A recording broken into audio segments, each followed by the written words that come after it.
Casting stations. It's time for Wolo and Friends on Sports 56, presented by Genesis of Olive Branch. Here is your host, the voice of the Tigers, Dave Woloshin. Happy Wednesday. So nice to have you with us today. We're busy. Steve Earhart's going to join us here in just a little bit. We'll talk AutoZone Liberty Bowl, 65th anniversary. Jason Munz will join us. We missed him on Monday. He fills in. Stats Northworthy will be back next Wednesday. Jason Munz. We'll talk all things Tigers. He's put out the biggest 5 games, really it's 6 because he's got FAU twice, on the schedule before the conference tournament.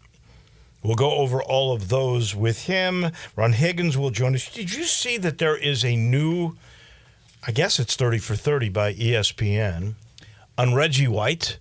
Billy Donovan's in the background in it. Have you seen the thing? I think I saw highlights of Reggie White, but I didn't know they were doing a 30 for 30 on him. They did. It's like through his son's eyes. I had the honor, honestly, of watching Reggie play his first professional year as a Memphis showboat. And watching the practices, his line coach was a guy named Chuck Dickerson, who was a character in his own right. All those that watch the original showboats will understand exactly what I'm talking about. He was funny. There was nobody funnier than Reggie, though, doing impersonations on airplanes. Watching him in practice, he was literally the fastest lineman, the fastest big man, period, I have ever seen. Ever. I mean, from that day to this, nobody ever faster that big than Reggie White. He was literally, he could beat the running backs in races on the field. He was incredible. And just a wonderful guy and a very faithful guy, as you could tell from this particular piece. I only saw a little bit of it. I was between games and I stumbled onto it. I've read about it a little bit. And his son was talking about how he prayed, and he would do that. I mean, they called him the minister of defense. It was literal. He was a minister.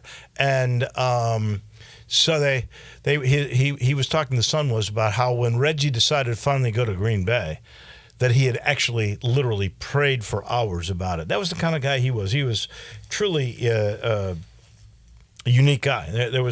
He may be the best player I've ever watched practice and play in a football uniform.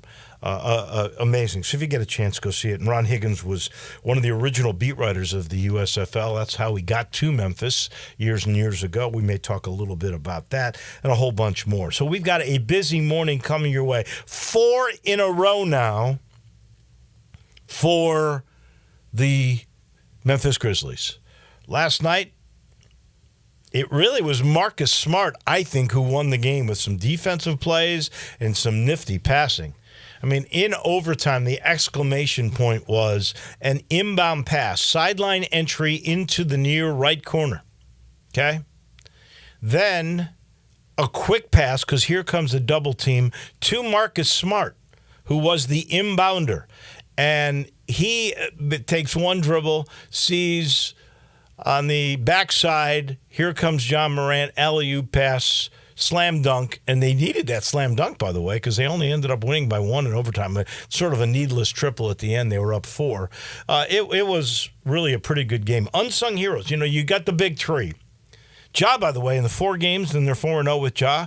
So if you'll recall, we talked about 13 games over 500. That's what it takes. Now they're 4 games over 500. They're 4-0 with Ja. He's averaging about 29 points a game in those 4.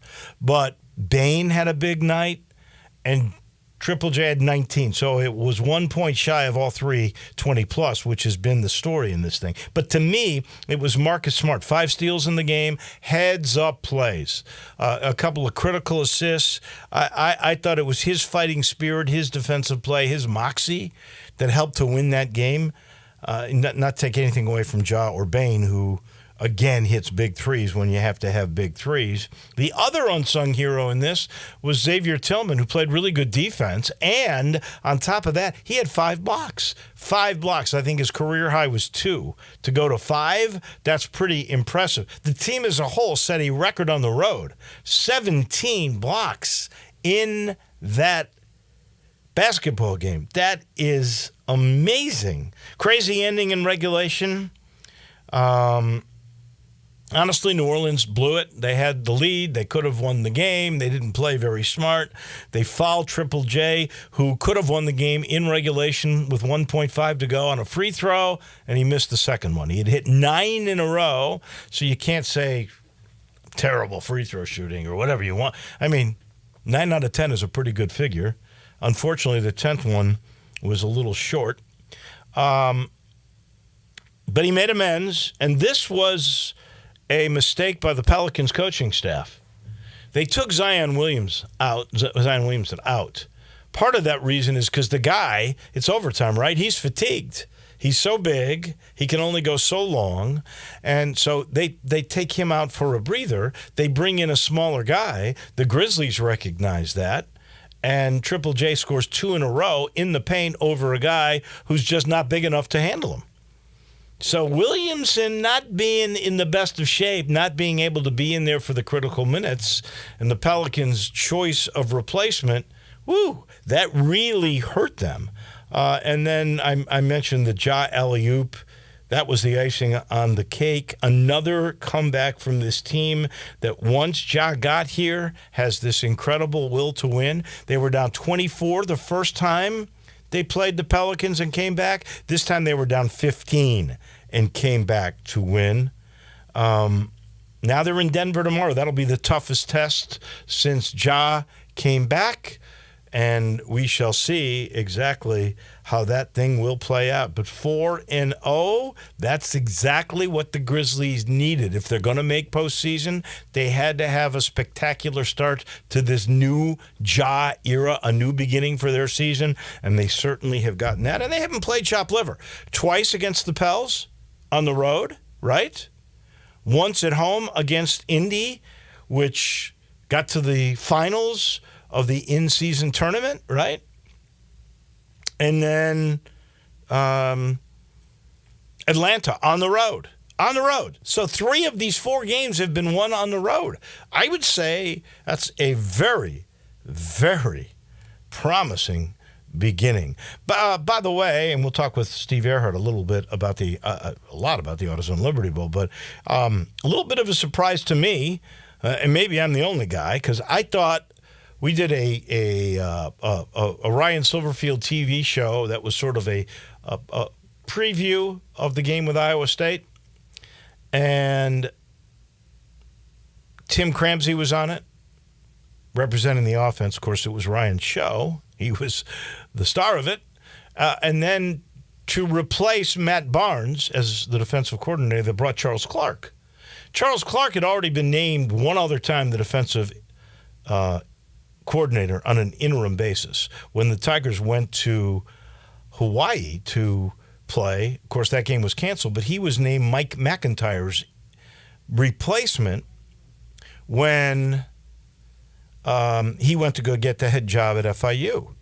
And then, he names Charles Clark to be on the show. I thought, I'm reading between the lines, but I even think we talked a little bit on the show, I don't know if it was used, about him calling plays. And then they named Jordan Hankins the interim defensive coordinator, calling plays. So taken a little bit aback by that, but that is all in place, and the Tigers are going to have an interesting test. The great thing is, I think it's going to be a close game because Memphis has still a very potent offense. They're -2 offensive linemen, but everybody else is intact. And at least one of the guys that is replacing one of the starters has played a lot. So that it's like you're down 1. The other guy played a bunch at the end and is a promising guy, Guildhouse. So I think they'll be okay there.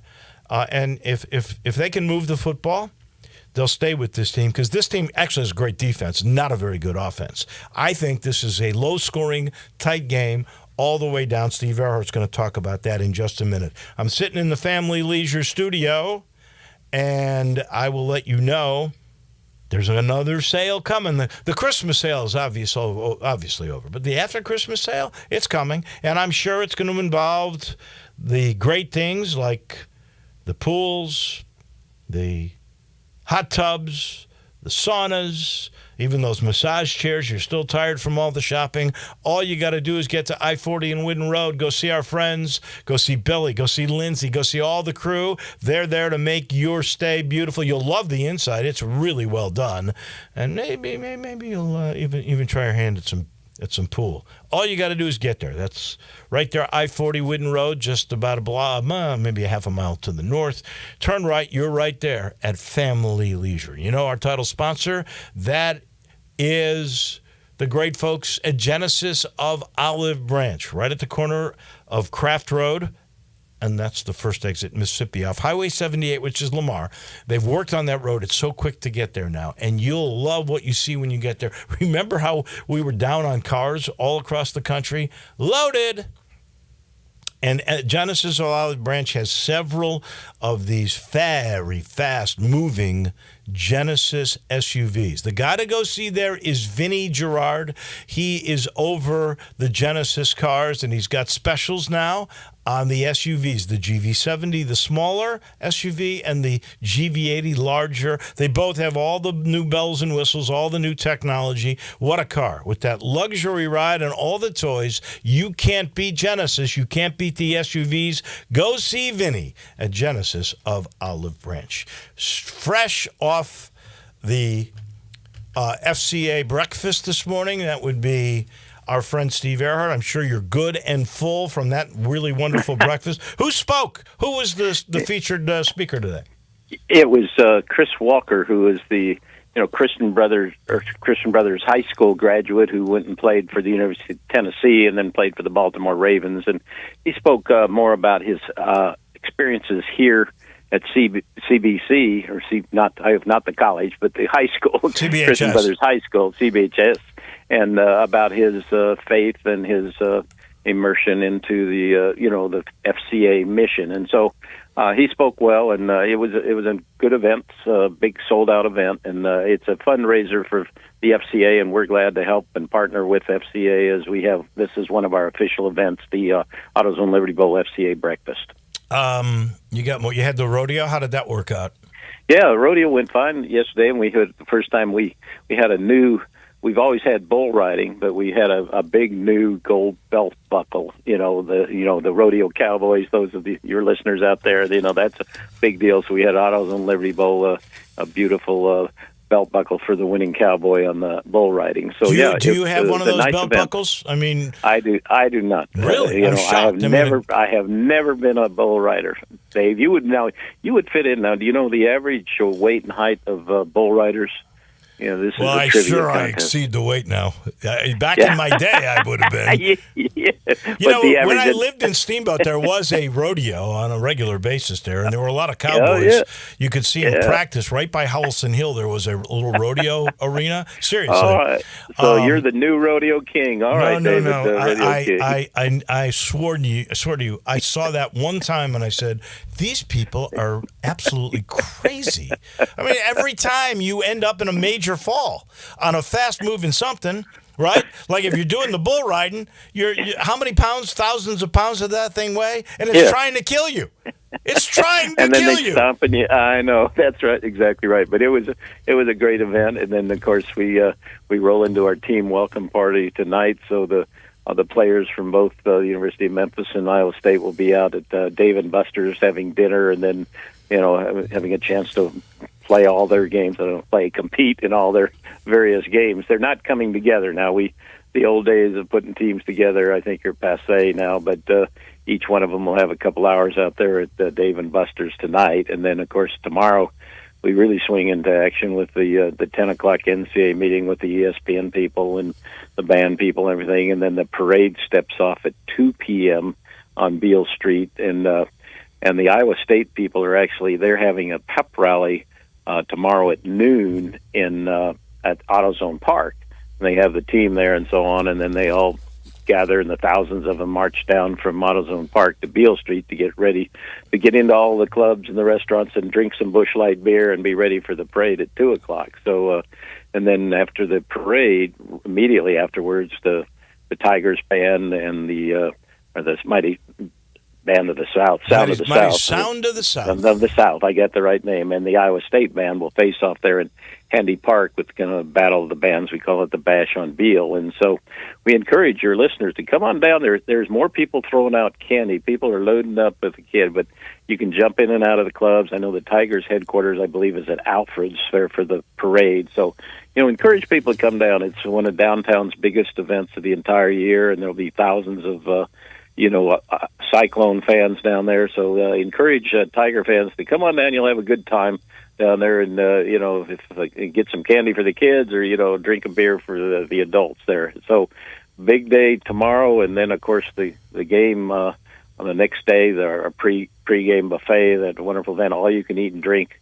The Tigers will be in the Creative Arts Building. We have a band there, and then the pep band for the Tigers will be coming through. That starts at 11 a.m., lasts till 1 o'clock, 1:30, and then head over to the stadium for kickoff at 2:30 p.m. at the stadium. So a lot of events coming fast and furious, and a lot of folks from Iowa State getting into town. We had a great experience. The Cyclones came into town actually on Christmas Eve on the 24th, so they've already been here. They're staying 6 nights, and I know the Tigers moved into the Sheraton yesterday, and they had a team dinner over there yesterday, and both teams are practicing today, getting ready for the game. But I heard you say something earlier, David. You thought it would be a low-scoring game. Yeah. I'm going to disrespect, as they say. Okay. With all due respect, I disagree with you. I think it's going to be a high-scoring game for the following reasons: that I think both offenses are pretty explosive, and their defenses are maybe not their strong suit. So I what's the over and under, and I'll take whatever you got. I'll take the overs against you, David. Let me take a quick look at that. Since you bring up, I know this because I started the charts already. We meet with the coaches on Thursday. And by the way, you've made this very downtown centric. It used to be that the one of the teams would stay out at the Hilton in East Memphis. Now everything's downtown. You got it at Sheridan. Well, because of the parade and the proximity there, and the folks wanted to be downtown. But we do have each band, the Iowa State band, stays at the guest house at Graceland, and then the Tigers do stay. The Tigers band, the Sound of the South, they stay out here at the Hilton. But I think the teams really wanted to be downtown and be there. It's where, of course, with Bass Pro Shops, they'd be close there, and then all the activity down on Beale Street there. So yes, that's true. But the Hilton still has a band staying with them, and the bands get in town today, and so. But on all the high school bands that are in town. And one other thing that we haven't stressed lately, but is a great situation, is the Gold Star families. We host with complimentary tickets for 300 Gold Star families, and they're going to meet at I believe at 11 o'clock at the Sports and Events Center. The 300 families that have all lost a member in service to the country, and then they're going to march down to the new Woody Williams monument there, just on the other side of the fountain there, and each family going to lay a yellow rose there in memory of their lost one. And that's so a beautiful thing. That's a cool.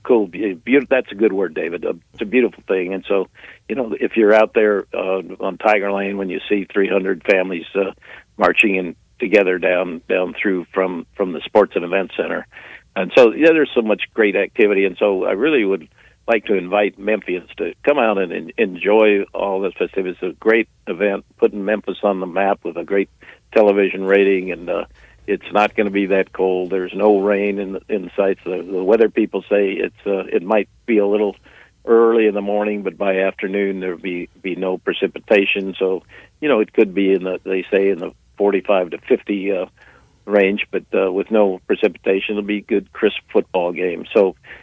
We really encourage Memphis fans to come out and join, because we know we're going to have a great crowd coming down from Iowa State. So come out and enjoy us. There's still good seats available, whether you can, they get them online. If you're a Memphis booster, they've still got their tickets on their website that they're digital, that you can just plug into, or you can call our office or Ticketmaster, and so we really encourage folks to come out and be a really great celebration of our community. So we appreciate the folks that have already got their tickets, but let's get a big crowd out there. The over-under is 57.5 points. So you want to do a little lunch bet on this thing?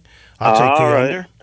Okay, you got the unders, I got the overs. Now remember, Iowa State, and I've watched them practice one time. Now we got snowed out of their last game. If some of your listeners may remember, it snowed like hell at Kansas State. Yeah, they scored 45 in that game. 42 actually. Or 42. It was 42-35. You're right. This is an amazing. That was stat. on. That was on snow. They had the running back went crazy. Deep snow. And Abu, he's a freshman, and I've asked a lot about him. They say he was a track type guy, a triple jump type guy, but he's got good thick legs, and so they moved him to running back, and he went for 270 yards rushing, 3 touchdowns, one of 76, 73, and 67. I mean, the guy is electric. I mean, now that's one game, but just watching him in practice, he could be. That was on snow. That was on snow. On snow. All right. Well, so he still was jumping over people, and if he's an Olympic triple jump threat, so it'll be interesting to see if the Tigers can handle him. And then their freshman quarterback reminds me a lot of the Tigers quarterback. He's the freshman of the year in the Big 12. Yeah. Rocco's his first name, so it'll be his a dad good played matchup in the NFL for Tampa. Is that right? I see. I learned something from you, David. I did not know that. I learned that from T.J. Reeves yesterday. So. Oh, okay. Yeah. Well, that's why I think it'll be a high-scoring game. I think the offenses, are going to produce, and I think the Tigers have a good receiver core, and the running back has really blossomed here the last several games. So that's why I think there'll be a lot of scoring. Maybe I'm jaded because of last year's game. It was 55-53, set an all-time record. But I think it'll be a good high-scoring game. Okay. I just hope it's a good game, honestly. Yeah. Okay. Well, it's a great opportunity. Of course, the Tigers end up winning. Last pitch for you. Tell me how ticket sales are. Are we going to equal what we saw in this same game 7 years ago? No, I don't think so. That there was so much enthusiasm with the Tigers at that time. Remember, they had just played in the championship game, and Mike Norvell was promoting all over town, and there was a lot of excitement. And what I pointed out to the Iowa State team when I visited with them, I said all 3 running backs for the Tigers that game went to the NFL. That's Remember, right. That was Tony Pollard and Henderson and Taylor, and then Anthony Miller. And so Gibson. There was some. Taylor's the fourth. 4 guys on that team were running backs. Four running that backs have played in the NFL. That's an amazing stat, and they were marveling at that. And of course, they had some good players. The receiver that was the most valuable player in that game, and went on still playing with the Giants. And then the running back was David Montgomery, who was playing. He had a good game with the Giants here Sunday. So there were some really good matchups there. But we're still encouraging. It'll be a nice crowd, but I don't think we'll be able to break the total sellout that we had 6 years ago. But again, please tell all your friends to come on out and enjoy the game. And the Barcays are playing at halftime. They've got 5 songs they're going to reel off, from Soul Man to Soul Finger to Shaft to Knock on Wood, and so there'll be some rocking times there at halftime. And of course, we have the patriotic pregame, the swearing-in ceremony of the new Navy recruits, and so it's a real spectacle, and it's a signature event for Memphis for the rest of the world. So please come on out and join us on Friday afternoon. All right, next week we'll wrap it up. It'll be the new year. We'll wrap up this bowl, and I want to talk to you about the Reggie White documentary. I don't know if you had a chance to see it. There's a great shot of Billy Donovan in there. Yeah, I saw that, and in fact, I saw. Remember Jimmy Sexton's dad, Dr. Sexton? Sure. I saw him this morning at the FCA. We talked about that 30 for 30 piece on Reggie, and about how, remember, Reggie White moved in to Dr. Sexton's home here in Memphis. Oh, I forgot about that one. We'll talk about that next week. Yeah, Thank you, my friend. Sounds good. Thank you, David. See you tomorrow night at the gala, baby. Oh, that's right. Yeah. Those of you coming to the gala, look for Dave Volusian, master dancer, out on the dance floor. Please. I would love to move like Reggie White, though. That would be something. Thank you, Mr. E. Thank you immensely. That is our guy, Steve Earhart, the Big Cheese, head honcho of the AutoZone Liberty Bowl, brought to you in part by the good folks at Dinstall's. And I got to tell you, as we end the year, Dinstall's wants to wish everybody a new year filled with treats for your celebrations, your tailgating with the Tigers, your watch parties for all the bowl games. You can drop by any of the 5 locations through Saturday this week. It's just like the Christmas drill. No Sunday, no Monday, of course. And you can go Laurelwood, my neck of the woods, Germantown, Collierville, Pleasant View, and downtown. All stores again closed Sunday and Monday. And they want to wish you all a very happy, healthy, and sweet new year from the entire Dinstall's team. We pause for a second. When we come back, we will chat with our good friend Jason Munz. It's all Tigers basketball. That comes your way momentarily right here on Wolo and Friends. Be sure to follow us at Sports56 WHBQ on Twitter, Facebook, Instagram, and YouTube to watch live video of our shows, stay up to date with station events, and have chances to win prizes. Don't miss out on anything that's going on. Follow us at Sports56 WHBQ. Simple, smooth, and every sip as easy as the last. Tito's handmade vodka tastes just as good with tap water as it does with your favorite mixer. Back in the day, Tito distilled, hand-bottled, taste-tested, sent to a few friends, then taste-tested again to give you the finest juice around. No frills, no flavors, no fancy labels, just the good stuff. Just Tito's. For recipes, videos, and more, visit Tito'sVodka.com. Distilled and bottled in Austin, Texas, 40% alcohol by volume, namely 80 proof, crafted to be savored responsibly. If you're like most people, you've had your fair share of financial questions. Questions like, can I afford my son's travel hockey team? What if my daughter doesn't get that soccer scholarship? Will I be able to enjoy golf in retirement? At Empower, we know these questions can be stressful. We're here to help answer your what ifs and empower what's next. Join 18 million Americans and take control of your financial future. Start today at Empower.com. Sponsored by Empower Personal Wealth.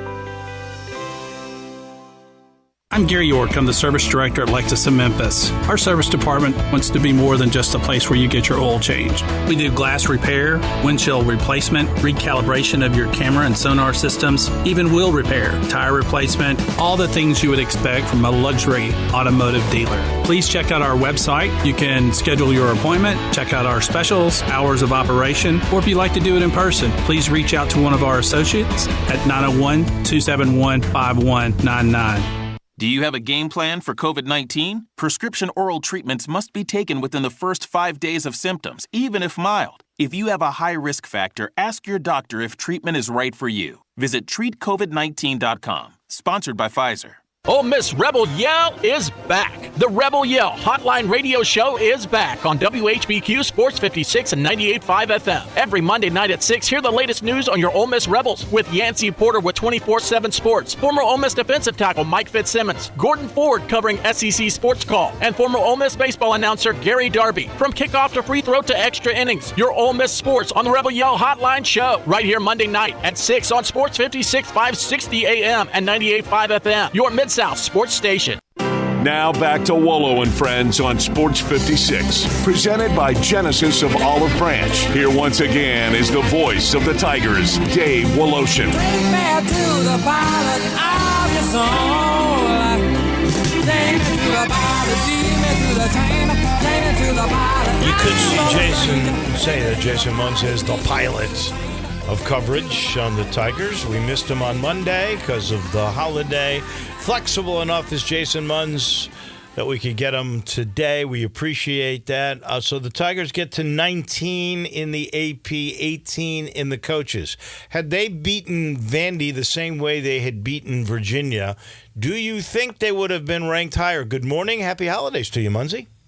Good morning, Wolo. Thank you, and I hope you had a great holiday as well. But to answer your question, yes, I think Memphis probably gets into the top 15.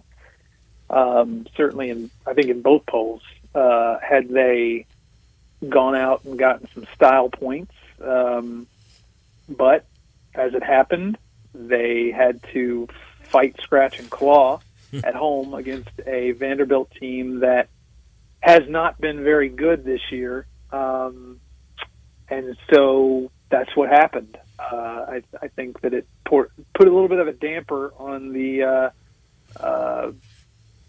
good vibes coming off the Virginia game and off the Clemson game. But I guess we're at this point feels like we're splitting hairs a little bit. I mean, I'm with you 100%. I think that this team, this Memphis basketball team, there's not at the very least 14 other teams in the country that are better than them or have played better than them this season.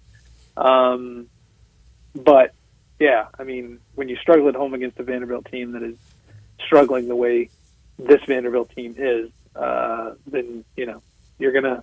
It's been hard enough already this season to convince the voters that you are worthy of inclusion, and so that gave a few people, I'm sure, a good excuse to leave you further down on their ballot. And why do you think they played so poorly? Is this just like catching your breath after that unreal stretch of 3 straight ranked wins and Virginia blowing them out? Was it maybe illness? Because I know Mills and Jones couldn't practice, were doing IVs. What do you attribute to the Tigers really getting lucky? They should have lost the game.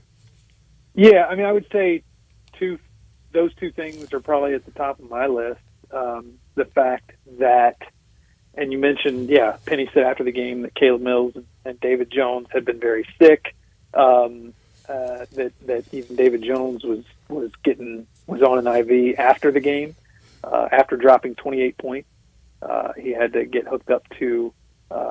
He had to receive some more fluids, and it sounded like, by the way Penny described it, it prevented him from flying home as planned on the 23rd. Well, he had to wait. I can attest to this. He was supposed to be on the postgame show with us as an interview, and they go, "Hey, Dave, he's taking an IV, so we'll bring you Naquan Tomlin," which was nice. But it's always fun to talk to David Jones. He's an interesting character, no doubt. He is.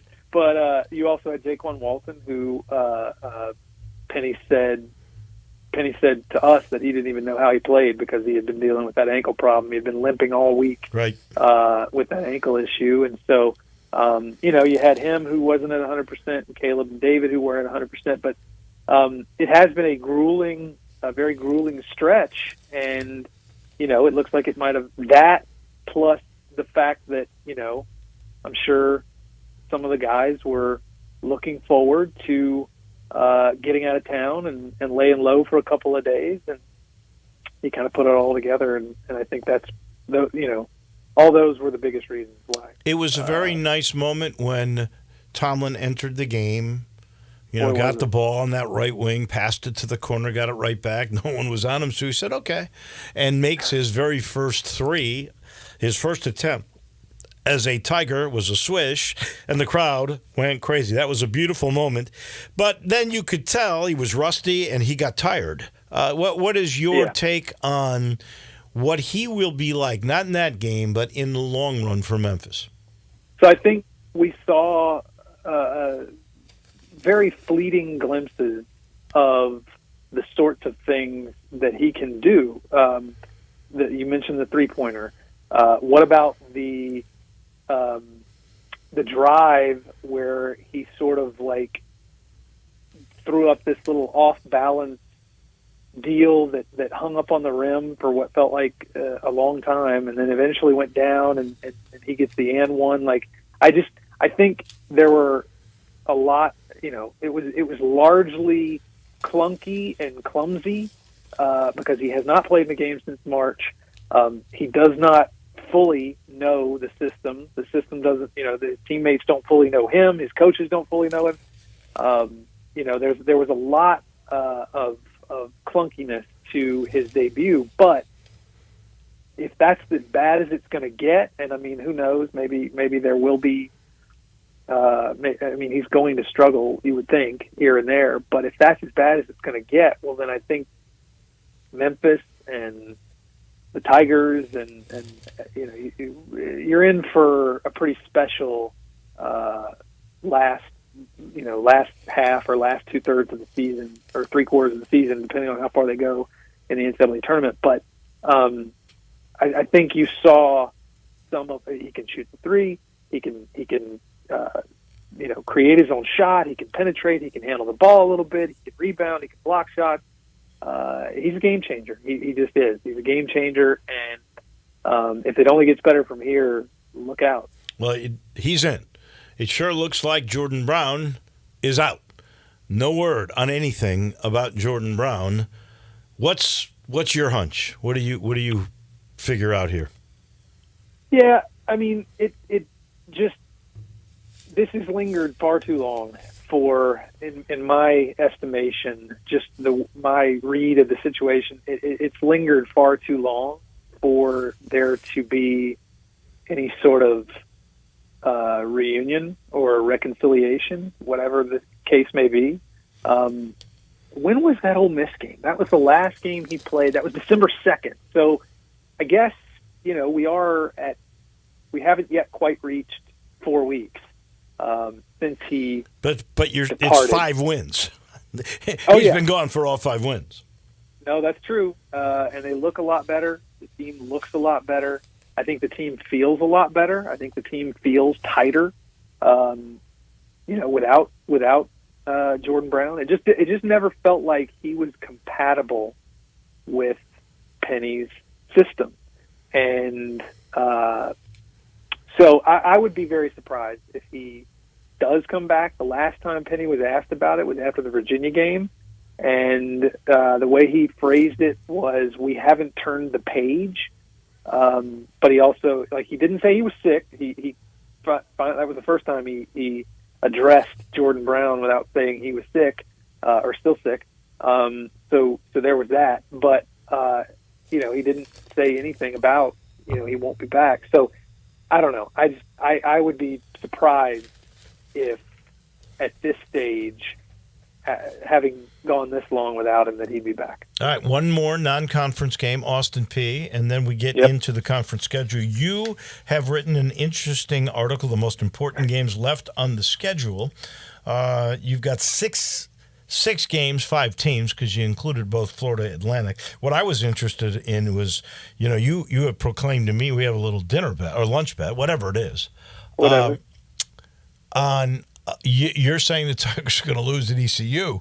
I've watched ECU, and that is viable. But did you see what their net ranking is? It's in the 2s. By the way, the worst American team in the net ranking, it's bad. Texas San Antonio is 312. You can't lose that game. I don't care where it is. You can't lose that game and not kill your net ranking. 312.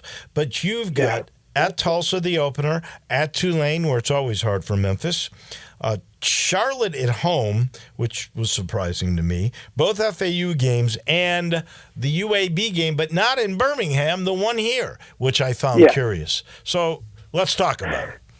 All right. Yeah. So obviously, I put Tulsa in there just because it's the conference opener, and it's on the road. And you had to remind everybody that Memphis with Penny lost 80-40 there one time. Well, the reason I included it is because I know for a fact that Penny hasn't forgotten it, never will. He told me recently that he'll never forget that, and so I think for that reason, that game is always going to be important to Memphis. That game might have been where he began to change his mind about what he wanted to do with recruiting, because that was that great team. That was that young team that had Quinones and Boogie and DJ Jeffries and Precious Achua. So you're talking about Boogie's become a great player at USC. Jeffries has become a very competent player at Mississippi State. I'm not going to say a star, but a good player. And Precious Achua is, sometimes starter in the NBA. How did that team get beat by 40 against a no-name team at Tulsa? I wonder if Penny actually thought, is this the right job for me at that point? I don't know. That's a good question. Or if like you said, if that may have planted the seed for, maybe I don't need to go so young all the time. I don't know. I think the Imani Bates ordeal might have. That was the sealer, huh? Yeah. But so I got Tulsa on there. I do have Tulane because it never goes well. It feels like it's. Every game in New Orleans of the Penny Hardaway era has been decided by 7 or fewer points. including the last two, which have both been losses for the Tigers each the past 2 years. So that just feels like it's always tough for Memphis. Part of the reason why is you have to manufacture your own energy. I mean, it's always fairly empty. There's usually almost as many Tiger fans or more than Tulane fans. Although this may be different because this Tulane team can be good. This kid, Kraft, has, two straight triple-doubles that he had? I mean, that's Kevin Cross. Cross, yeah. That's amazing. Yeah, and they have the preseason player of the year, Jalen Forbes, still. Yeah. I don't know if he's actually – I don't know how much he's played this year, but because they have not been – they don't look good, Tulane, so far this season, even though they've lost to George Mason. They had to beat Furman in double overtime. But still, it's a tough place to play. You mentioned Charlotte. I put Charlotte on there because it's at home, and it's the game before you host Florida Atlantic 4 days later, and I just feel like trap it's a game. Trap. Yeah. And I could have picked. So obviously, I have FAU on there twice, but I picked.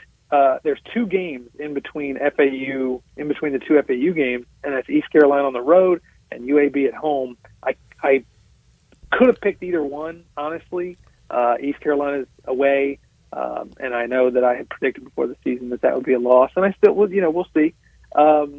But I went with the home game against UAB just because it's the last game before the last FAU game on the road, and I feel like it's got another sort of trap-y type feel to it. On top of the fact that UAB was playing really, really well that time of year last season under Andy Kennedy. So I feel like, if history is any indicator, UAB might be playing pretty well by that time as well. All right, last thing, looks like, let's just say Tigers are going to be 11-2 in non-conference. Yep. What will they end up? What's their conference record? Before the season, I predicted 16-2, and I'm going to stick with that. I think that's about right. Wow. So if that's the case, 16-2, Memphis would be 27-4 going into the conference tournament. Amen to that. Yeah. Happy New Year, buddy. When we talk, we'll have to figure out a time for you next week. When we talk, it'll be 2024. Excellent. I am looking forward to it. I'll see you at the Autos and Liberty Bowl. I got a feeling. Okay. All right. You got it. You will. That's our man. That is Jason Munns from the Commercial Appeal. Before I forget about it, speaking of the AutoZone Liberty Bowl, we've got a giveaway today and then again tomorrow. Tomorrow will be 3 tickets, I think it is. 2 tickets, really good tickets, plus the buffet, plus a premium parking pass. All brought to you by the Mid-South Lions, our friend Brad Baker. If you are... What did we say? It was third caller yesterday. Let's make it the fourth caller today. 9013-60-8255. 9013-60-8255. Fourth caller. You get 2 premium tickets, the buffet, and parking to the AutoZone Liberty Bowl on Thursday. You and a lucky person, if you're the fourth caller, and the fourth caller is ringing right now. We'll get to you momentarily. Zach will write down who is the winner. We got to take a break. When we come back, we go to Baton Rouge. We talk to our friend Ron Higgins on Wolo and Friends. Start your day with Sports 56 Mornings with Greg Gaston and Eli Savoy. Weekday mornings from 7 to 10, right here on Sports 56 and 98.5 FM. Check. You might already know about the Acura MDX. V6 engine, seat 7. We have an announcement. We swapped that engine with a specially made 3-liter turbo V6, race-tuned the steering and suspension, and for the first time, added Type S performance to an SUV. So we're just going to drop this right here. The Acura MDX and first ever MDX Type S. Acura, precision crafted performance. Visit Acura of Memphis to learn more about the Acura MDX and the MDX Type S. A good friend of mine told me about this awesome place for lunch. Oh, yeah? What's the name? Neil's Grill and Bar, where the fat man rocks. Everybody knows Neil. Where's it located? It's located in Yorkshire Square off of Quince. And what's it like? The best lunch place in Memphis. You know, like real mashed potatoes and gravy. Everything is made from scratch. Monday through Friday, daily lunch specials like Monday, baked chicken, Italian Tuesday, spaghetti, ravioli, Italian spinach, delicious fried catfish, fried chicken livers every Wednesday, Friday, Salisbury steak, barbecue chicken, or if you just want a vegetable plate, the best veggies in town. What about the lunch price? Meat and 2 veggies, $8.95. Meat and 3 veggies, $10.95. And veggie plate, $9.95. Big fat boy portions, man. Man, you're making me hungry. Come hear the best live local music at Neil's. Eddie Smith plays Sundays 5 to 9, Mondays karaoke, Tuesdays Debbie Jameson, Wednesdays Elmo and the Shades, Thursdays John Williams and the A440 Band at Neil's. Where the fat man rocks. Hi, this is Troy Fiveash, owner of Fiveash Roof Services. If you need a new roof for your home or business, we hope to hear from you and will work hard to earn your business. We are experts and certified in residential and commercial roofing, siding, and gutter installation. I have been serving the Memphis area for over 20 years, and now with 2 of my sons working with me, we plan to be here for years to come. So if you need a roof, please give us a call. On a personal note, what a great time it is to be a Memphis sports fan. With the Grizzlies and the Redbirds and 901 FC, not to mention Tigers football and basketball, it's going to be a fun year. Thanks to Coach Silverfield and Coach Hardaway and their staffs for their dedication to the student and athletes, the University of Memphis, the City of Memphis, and us fans. Five Ash Roof Services, a proud partner of the Memphis Tigers and the official roofer of the Tigers home team. Five Ash Roofing, fair, honest, and ethical. 367-0050 or memphisroofer.com. 367-0050 or memphisroofer.com. Five Ash Roofing, it's what we do. We're here for you. Fill your game day cooler with the refreshing taste of Twisted Tea Hard Iced Tea. Smooth, real brewed tea with a 5% kick of alcohol. Look for the bright yellow cans. Twisted Tea. Keep it twisted. Twisted Tea Brewing Company, Cincinnati, Ohio. Please drink responsibly.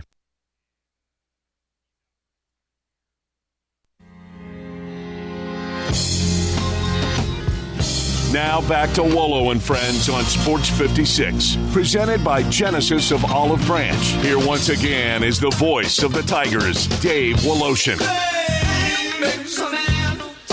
Congratulations to Scott Rawls. He is our winner of those really good tickets and the park and pass and the buffet to the AutoZone Liberty Bowl on Friday. That is courtesy of Mid-South Lions and, of course, our friend Brad Baker. We got 3 more we will give away tomorrow. But, Scott Rawls, you are the winner today. To Baton Rouge we go. Our friend Ron Higgins joins us now.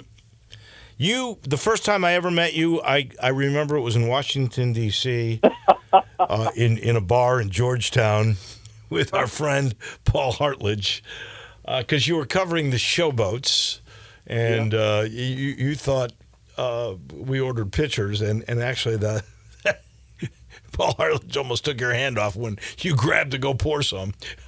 I'll never forget that as long as I live. Yeah. But we had the pleasure of watching, to me, the fastest big man to this day I've ever seen. He could beat in practice, and Chuck Dickerson would have him running against running backs. He beat these guys in races, Reggie White, and there's this wonderful documentary that's out. You brought it to my attention this morning. Give me your sense of it. It was just a really good overview of Reggie White, called the Minister of Defense, which was his nickname. And it just examined every side of Reggie White. Just the good human being he was, conflicted on some issues, a funny human being, pleasant to be around always. Teammates loved him, played hard everywhere he went, was just an absolute athletic freak. Best defensive tackle maybe in the history of pro football.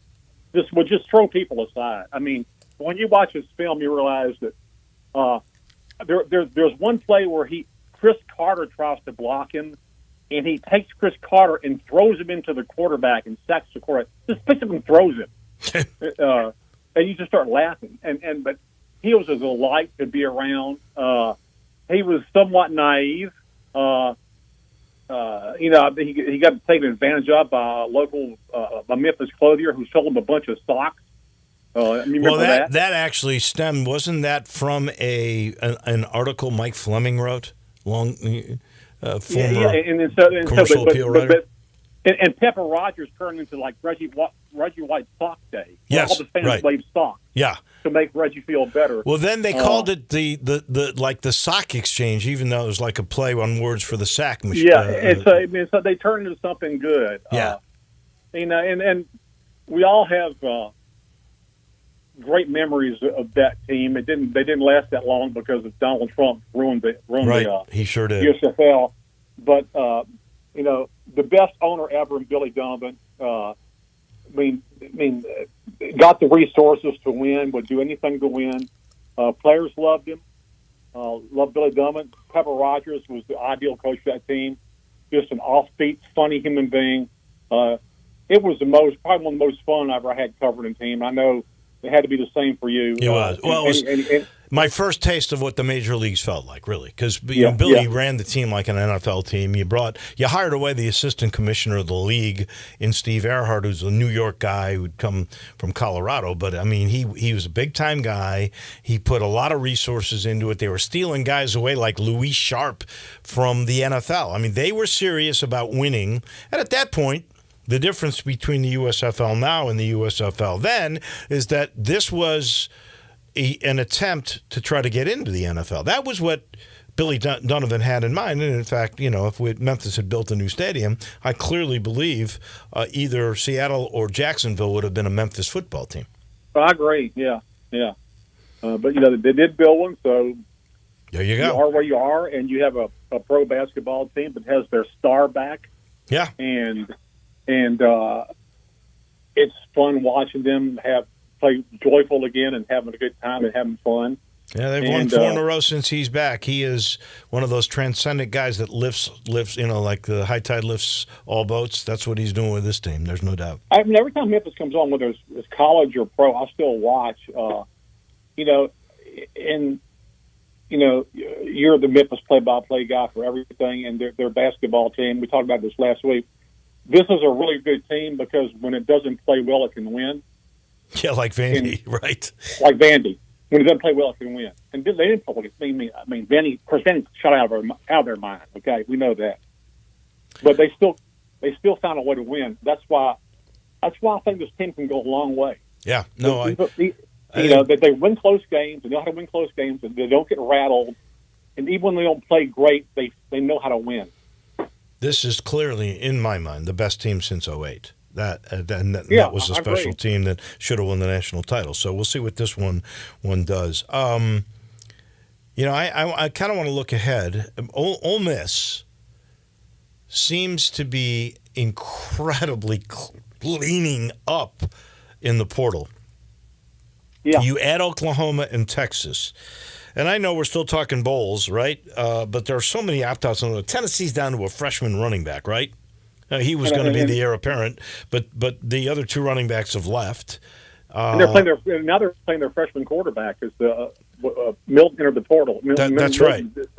That's right. And I'm trying to remember, but Florida State's down to their 3rd string quarterback, who's the kid from Lausanne here, because obviously their first quarterback got hurt, but the second one just went into the portal, and these bowl games, it'll really be impacted next year if you're not in the playoffs, what it's really going to mean for, your better players, especially if they think that they are going to a better situation or they're going to the NFL draft. I have no idea what's going to happen. So let's look ahead.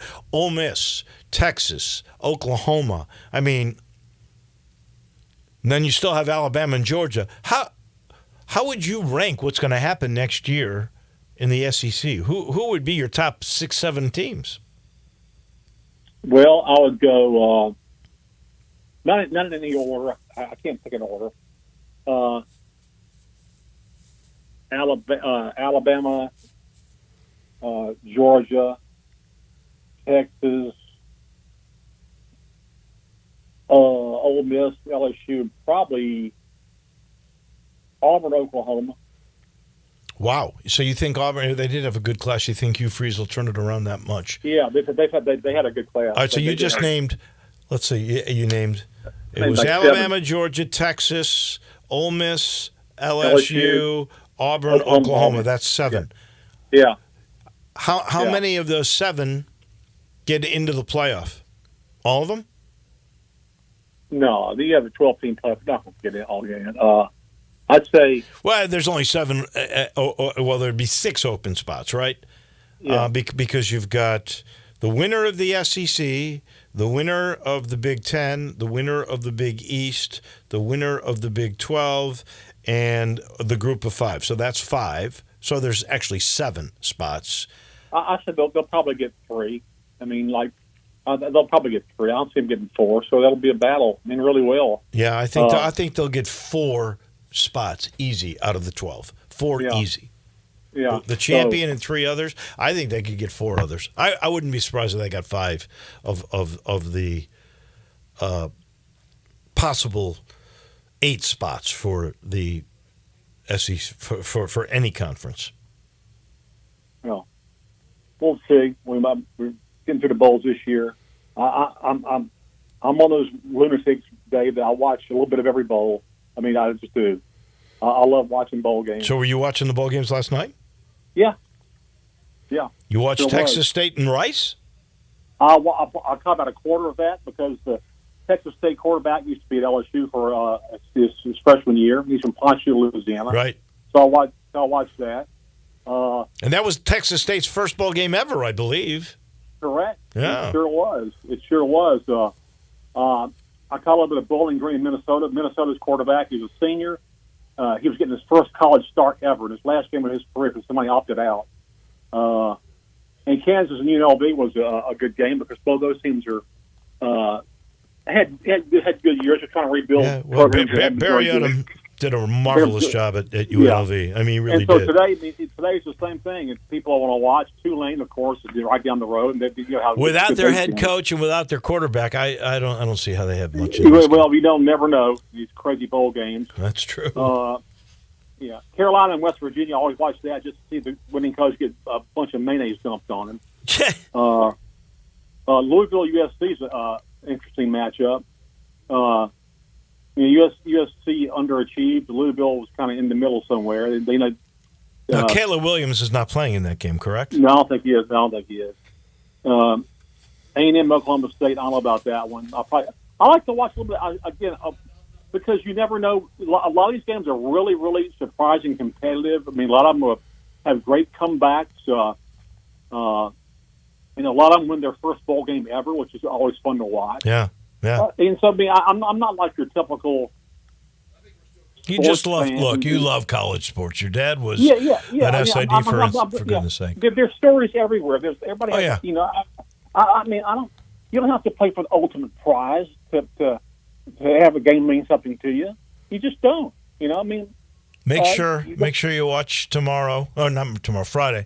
AutoZone Liberty Bowl, 3:30. Tigers. Oh yeah. And Iowa State. Buddy, Happy New Year. We'll do this again next week. We always appreciate your stories and your insight.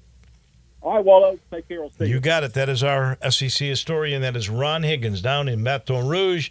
He's brought to you by Grind City Brewing, taking care of beerness in Memphis. It's funny. I met him over beer. And I know he would love this stuff. He would love Poppy's Pills, the Pilsner that is just what the doctor ordered. Sometimes you come across a beer so smooth and crushable, it cures what ails you. That's what Poppy's Pills does. There's the India Pale Ale, the God Hopper. I think that's the number 2 seller. There's the wonderful lager, an amber lager called Thaddeus. If you like Blue Moon, there's the Belga, the Belgian-style wheat ale. There's a craft malt liquor that's got a little extra alcoholic punch to it. That's Tiger Tail. Grab a Tiger Tail. I promise you, you'll love that. You'll love everything about Grind City Brewing. You'll love the facilities downtown, just a little north of downtown with the view of the bridges and the skyline and this beautiful acreage they have with picnic tables on it, and then the inside the brewery, it's beautiful. It was a father and son dream that has become an incredible business. It's Grind City Brewing, taking care of beerness in Memphis. That'll do it for our Wednesday. Johnny Radio is next. We'll see you tomorrow morning.